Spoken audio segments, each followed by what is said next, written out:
दोस्तों, एक बार की बात है। हिमाचल प्रदेश में ठंड में कुछ सेना के नौजवान देश की रक्षा कर रहे होते हैं और वे एक रास्ते से गुजरते हैं, लेकिन उन्हें बहुत ज़्यादा ठंड लग गई होती है और बहुत चलने की वजह से उन्हें भूख भी लग जाती है। वे सोचते हैं कि रात हो गई है और यहाँ पर कहीं रुकने की जगह भी नहीं है और ऐसा भी नहीं है कि कहीं पर चाय की दुकान हो कि हम चाय पी लें। सुनसान जगह है तो वे ऐसे ही सोचते सोचते आगे बढ़ते रहते हैं। तभी उन्हें एक दुकान नज़र आती है, लेकिन वह दुकान बंद होती है। वे उसके सामने आराम करने के लिए बैठ जाते हैं। उनके दिमाग में आता है कि शायद यह चाय की दुकान है। ऐसा सोचकर वह दुकान का ताला तोड़ देते हैं और वहाँ पर चाय बनाकर पीते हैं और साथ में बिस्किट भी खाते हैं।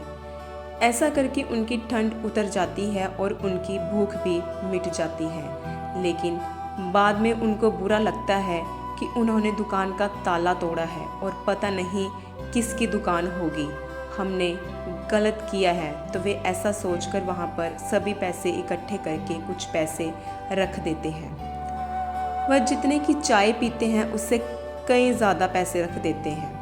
उन्हें लगता है कि इस चाय की दुकान की वजह से हमारी थकान भी उतर गई है और हमारी बहुत मदद हुई है।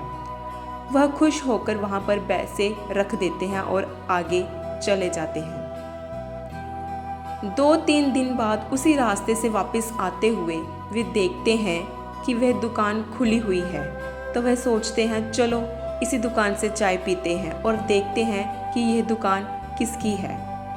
वह वहाँ चाय पीने के लिए रुक जाते हैं तो वह देखते हैं कि वहाँ पर एक बुज़ुर्ग आदमी काम कर रहा है और उस बुज़ुर्ग से बोलते हैं, काका हमारे लिए चाय बना दो, और उस आदमी से बातें करने लगते हैं। और ऐसे ही बात करते करते वह बताता है कि भगवान हमारी हमेशा मदद करते हैं और भगवान हमारे हमेशा साथ रहते हैं।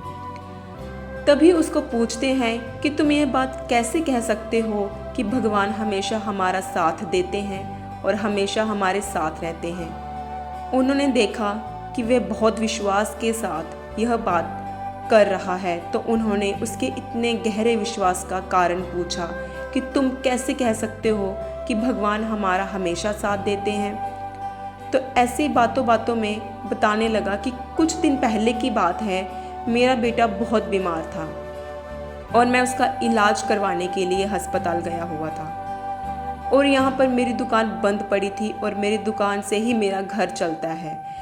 मैं भगवान को हमेशा याद करता हूँ, लेकिन मैं वहाँ पर भी भगवान को ही याद कर रहा था कि मेरा हॉस्पिटल में होने की वजह से मेरे घर की आमदनी बंद हो गई है। जो पैसे मैंने बचा कर रखे थे वह मेरे बेटे के इलाज पर लग गए।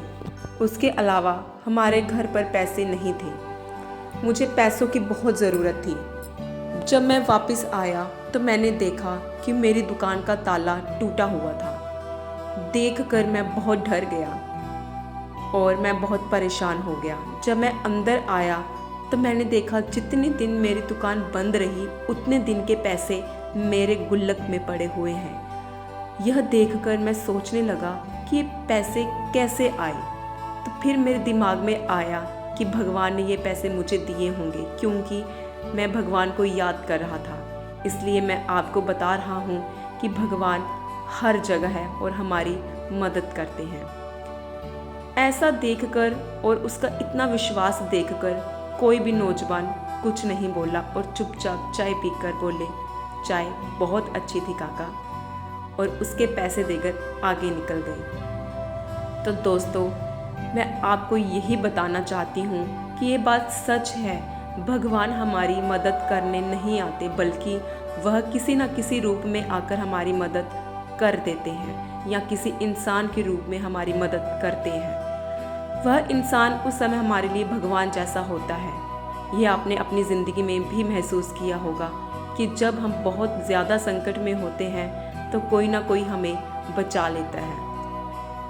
यह बात सच होती है कि भगवान हर एक इंसान में होता है और अगर हम भगवान पर पूर्ण विश्वास रखते हैं तो वह किसी न किसी प्रकार से हमारी मदद ज़रूर करते हैं। तो दोस्तों, हमेशा मेहनत करते रहना चाहिए, क्योंकि मेहनत का फल ही भगवान हमें देते हैं। अगर हम फ्री घर पर बैठकर यह सोचेंगे कि हमारे पास बहुत सारे पैसे, बंगला, गाड़ी हो जाए, तो ये सोचना गलत होता है और ऐसा कुछ नहीं होता है। और कई लोगों को आपने देखा होगा कि बिना मेहनत के भी उनके पास बहुत सारा धन दौलत होती है और उन्हें देखकर आपको लगता होगा कि ये कौन से अच्छे कर्म करते हैं जो इनके पास इतने पैसे हैं, तो हम क्यों करें। लेकिन ऐसा नहीं होता, क्योंकि पैसा ही सब कुछ नहीं होता। अगर उनके पास सब कुछ है तो उनके पास किसी न किसी चीज़ की कमी ज़रूर होगी। पैसा भी तभी अच्छा लगता है जब हमारे पास दूसरे प्रकार के अन्य सुख भी हों, जैसे हमारी काया स्वस्थ हो, हमारी आज्ञाकारी संतान हो, आज्ञाकारी पत्नी या पति हो, हमारे घर में कलेश नहीं हो। तो दोस्तों, अगर हम भगवान के शरण में जाते हैं तो हमें सभी प्रकार के सुख मिलते हैं और संतुष्टि होनी चाहिए। हम कम पैसे में भी अपना गुजारा कर सकते हैं, परंतु जीवन में दूसरे सुखों का होना भी बहुत ज़रूरी है। पैसे से सब कुछ खरीदा नहीं जा सकता। धन्यवाद। अगर आपको मेरी ये सच्ची कहानियाँ अच्छी लगे तो मेरे चैनल को सब्सक्राइब, लाइक और शेयर अवश्य करें।